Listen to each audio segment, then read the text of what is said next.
This was a formula we derived last time in the previous class. B is equal to, this was the formula for axial position. B axial is at a point on the axis of a circular coil. We got this formula. Now next heading you can give graph of B versus X. We draw the graph of B versus X to show the relationship between B and how does B vary with the variation of X. When X varies, how does the value of B vary? We'll check that. For that we'll draw a graph. The graph will come like this.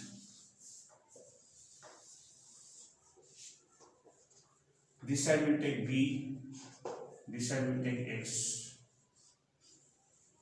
X value starting value 0, this side positive and this side negative. That means if you are having a coil like this side all the distance you can take positive, back side you can take all the distance negative. B and X, what way they are related to each other? They are inversely proportional, but the power is 3 by 2. When the power comes in fraction, like half, 1 by 2 or 3 by 2 and all, so the graph will be coming in the form of a curve. It will be having a bell-shaped curve, bell-shaped. That is, this kind of curve will come like this.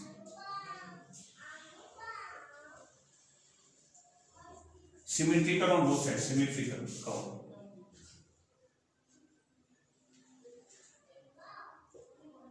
Symmetrical. Like this will come curve. Instead of deriving this formula, they may ask this one for 1 mark. Draw a graph to show the variation of B versus X. X means the distance of the point from the center of the circular coil. So this is the graph we draw. In the graph you can see when X is 0, that means the center, at the center of the coil B is maximum. The value B is maximum at the center of the coil. And for X value infinite, this will be not touching, this will never become 0. B value doesn't become 0. But it keeps on decreasing. Outside it keeps on decreasing. Here also it keeps on decreasing, both sides. The value B will keep on decreasing. Here on the curve we have 2 points. Important points are there. One is denoted by P, another one denoted by Q. Like this we draw, like this. These 2 points are called point of inflection. Point of inflection is neither increasing nor decreasing, that is uniform, stationary.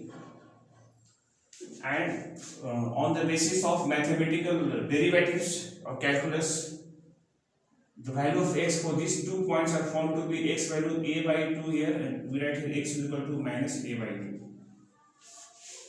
That means when the distance X is equal to A by 2, the value of B becomes uniform at that point on both sides, on the left side also and on the right side, both the side the value becomes uniform. Uniform is inflection, means neither increasing nor decreasing. When you do maths now, then maths we have a chapter called maxima minima. So there you will get better idea. We have 3 situations over there. You can have maximum value increasing, you can have decreasing function, you have a function which is neither increasing nor decreasing. So you will learn in maths as well this point. So but in physics just now you have to learn that X is equal to A by 2 or X is equal to minus A by 2. At these 2 points we have the value of B neither increasing nor decreasing, that means it is uniform, constant. These 2 points are called point of inflection. INFLEXION, inflection. Or some cases you can write like INFLECTION, that both of them are same thing, they are correct, both of them are correct. You can write the spelling either of the ways. So this is the graph. Graph is more than the derivation, the graph is important. And after that you write down this one, that Helmholtz coils. Keep the heading Helmholtz coils. This coils is related to this graph. So about that you are writing. Write down a pair of pair of identical circular coils, a pair of identical circular coils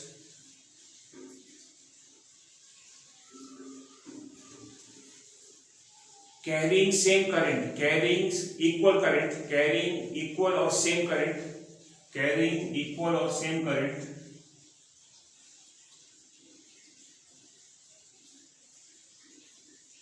having their centers, having their centers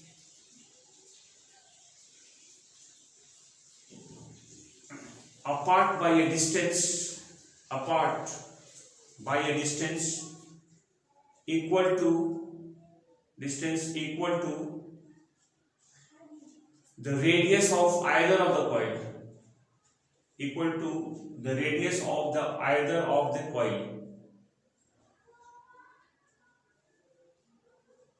is known as Helmholtz coils, is known as Helmholtz coils.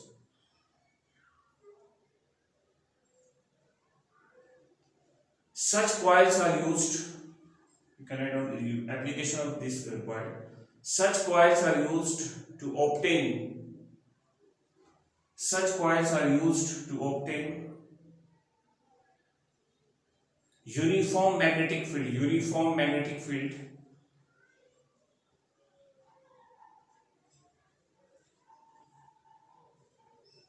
uniform magnetic field by current, uniform magnetic field by current. So now let me tell you what is Helmholtz coil and what is its role. Helmholtz coil will be like this. We will be having two coils, one here, circular coil, both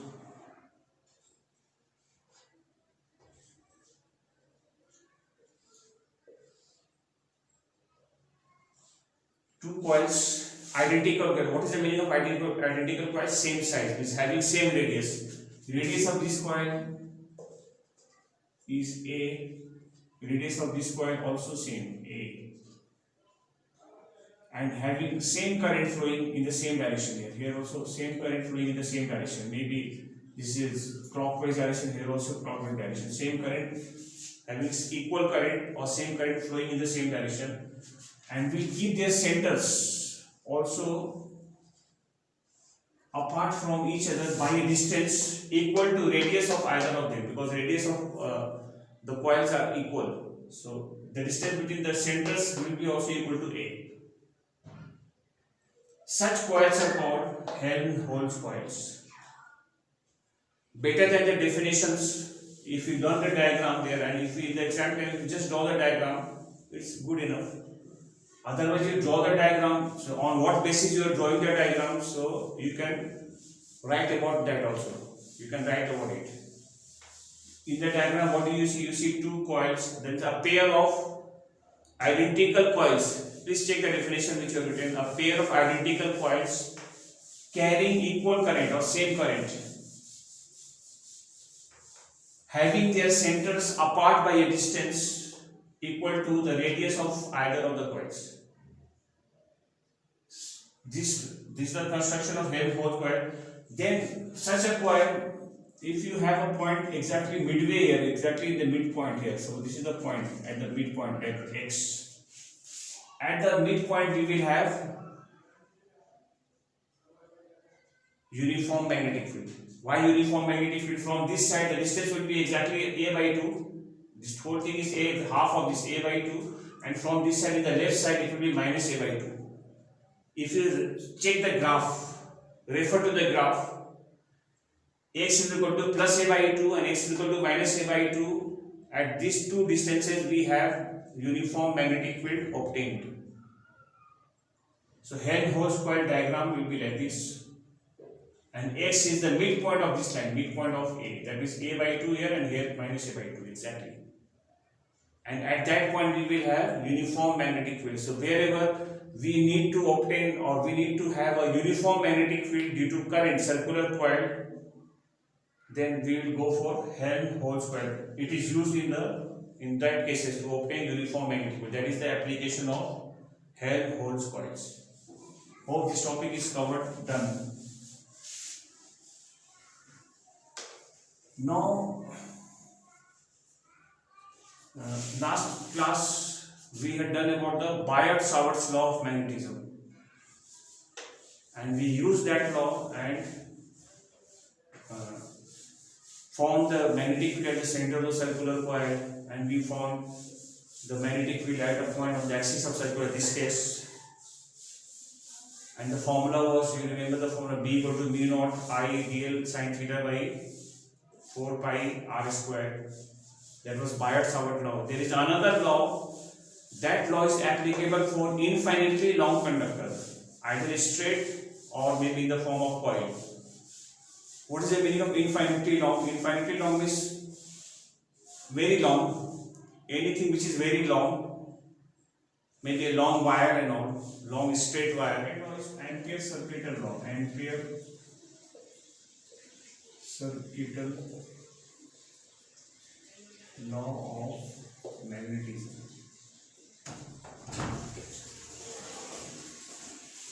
There are two laws, Biot-Savart's law and the other one is Ampere circuital law of magnetism. Write on this statement first. What is this law? Okay, right. It states that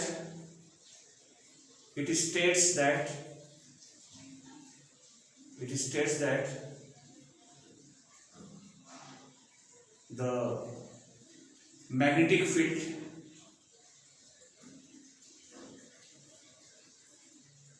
it states that the line integral of, please write down like this. It states that the line integral of magnetic field,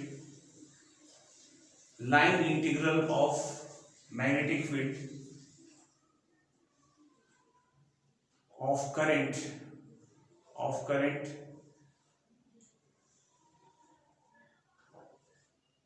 in a closed path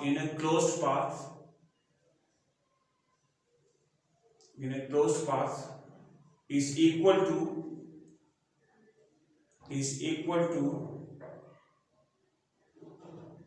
the net current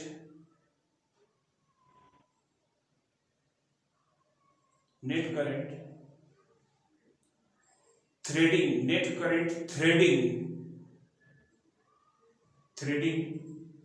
the surface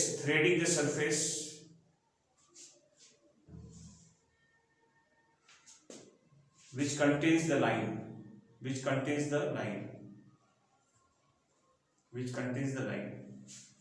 Therefore, according to Ampere circuital law, we write like this. This way we write integral. Here we write B dot dl. This is called line integral. Line integral means length of the magnetic field, magnetic flux created with the magnetic field with the dot product equal to mu naught times of net current, mu naught times of sigma Re. So this law is called Ampere circuital law of magnetism. This law is somewhat similar to Gauss's law of electrostatics. Gauss's law or Gauss's theorem, which you have done in the electrostatic chapter. If I give a reminder of Gauss's law, it was like this. The electric flux of a closed surface, the net electric flux of a closed surface is equal to 1 by epsilon 0 times of the net charge contained by the surface. That was the Gauss's law. Gauss's law, we say this also, the surface integral of electric field. Surface integral of electric field is equal to 1 by epsilon naught times of net charge contained by it. It is somewhat similar to that. But here we say line integral is length integral. Line integral of, because magnetic flux will be in the form of lines over there. So line integral of magnetic field is equal to mu 0 times of the net charge content, net current threading the surface which contains the line. So this is the statement of Ampere circuital law of magnetism. Learn this statement well because this is quite important statement and they may ask you.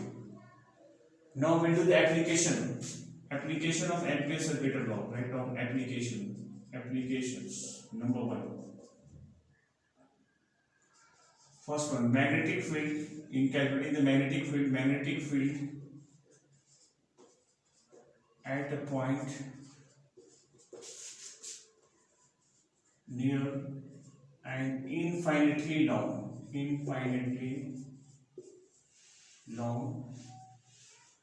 straight conductor.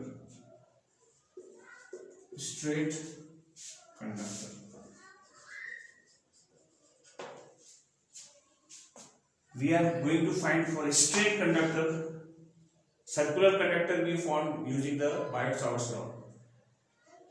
Infinitely long straight conductors, magnetic field we are finding using the Ampere's circular. This is the one we have in syllabus. For that we will draw a diagram. We will be having a wire, quite long wire, having current I.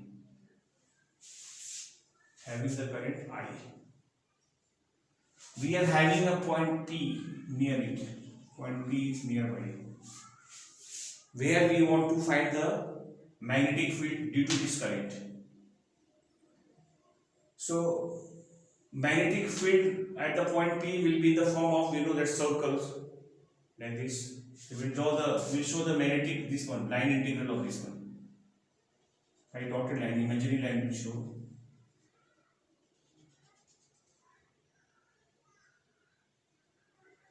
The distance of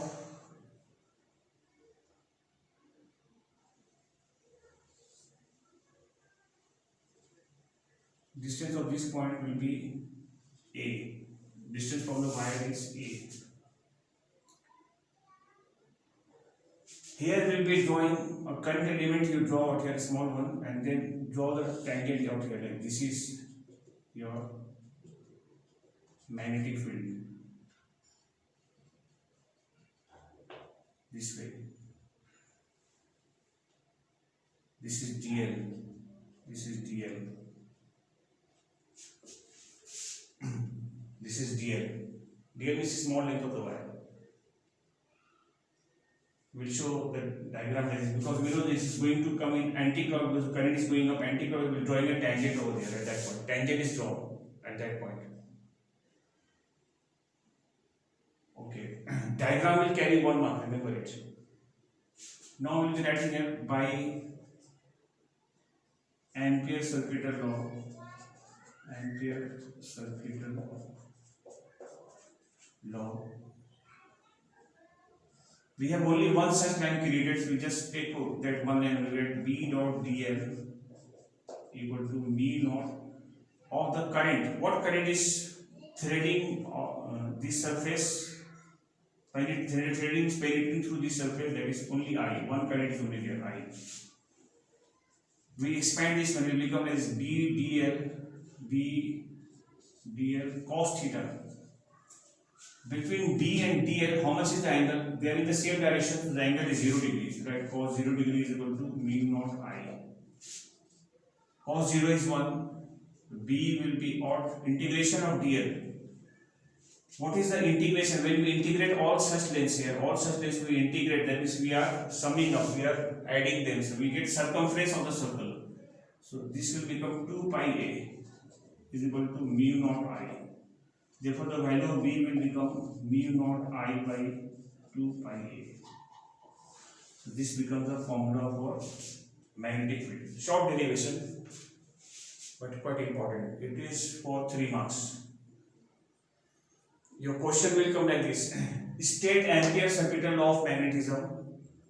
Apply this law to obtain magnetic field at a point near an infinitely long straight conductor carrying current. That will be the question. So we draw this diagram. Diagram is 1 mark. Second mark on writing this part, and the third mark on completing this. 3 marks question this is, and quite important. This is short derivation, 3 marks, good enough. 5 marks derivation normally they don't ask. That will come in the last 3 questions of your question paper. But there they divide A and B. They give two subdivisions, A and B. So A, one full question of 5 marks generally doesn't come. So there also will have 3 marks and then 2 marks short one. So this is for 3 marks. Very long derivation is not expected to come. So this is the formula for magnetic. If you see, if you compare the formula of magnetic field of a circular coil and of a straight conductor, formula is somewhat similar. Please check the formula there. There we had the formula mu naught I by 2r. 2r is the radius there. And here the formula is mu naught I by 2 pi a. 2 pi a. Pi is extra thing over there and r becomes here a. A is the distance of the point from the wire. So the two formulas are more or less similar, but in straight conductor time you will use pi, and circular conductor time pi and the Biot-Savart law, the formula mu naught by 4 pi, pi gets cancelled, the pi does not come there. Here pi comes. Because here we are using Ampere's circuital law, there is no pi over here in this statement. You can compare the two of them and check which gives you stronger magnetic field at the center. Circular coil gives or the straight conductor, which one gives? The answer is circular coil gives. Because in the circular coil this pi does not come. Then see, you don't have to divide by pi there, but here you are dividing by pi. Here your answer is 1 by pi times less, or circular coil times, the answer is pi times more. That is the reason why in order to make electromagnet we take a wire and we round it off coil, we go for a coiling like this, and that coiling is called solenoid. When you take a long copper wire and turn in the form of circular coils, it will be called a solenoid. And solenoid gives you much stronger field than a straight conductor. One coil will be pi times stronger. Pi value is 3.14, nearly 3.14 times stronger than a straight conductor. If there are 100 turns as such, then it will be 100 pi times, that means 314 times stronger. If there are 1000 turns, it will be even larger. If it is 10,000 turns, the more the turns you give, stronger the magnetic field they will create, or they will be behaving as a stronger and stronger magnet. So that is the reason why we go for coiling. That's why we wonder, sometimes you must be wondering why we turn into coils. In class 10 and all you have done the solenoid, electromagnets and all we make, and we take a copper wire and we wound it in the form of coils. Okay, now next application of Ampere's circuital law is magnetic field. Magnetic field inside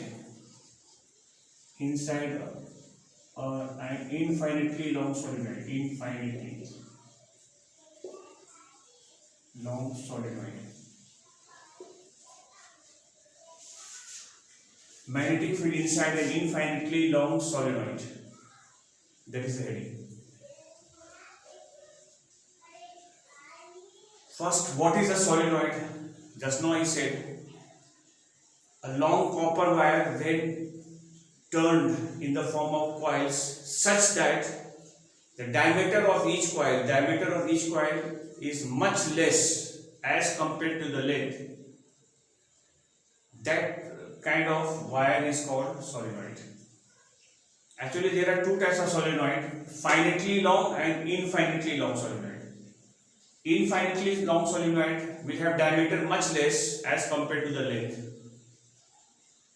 That means the ratio of length to the diameter is more than less than 30. Sorry, more than 30. More than 30 is infinitely. And if the ratio of length to the diameter is less than 30, it is infinitely long. Sorry, it is finitely long. That kind of solenoid is finitely long. No need to learn those things which I said. Just have an idea only. In infinitely long solenoid, the magnetic field outside the solenoid, any point outside, is very, very small, is negligible and zero. Whereas in finitely long category solenoid, we will have some magnetic field, quite substantial magnetic field will be there outside. But in infinitely long solenoid, magnetic field outside is nearly zero. That is the key point you have to keep in mind.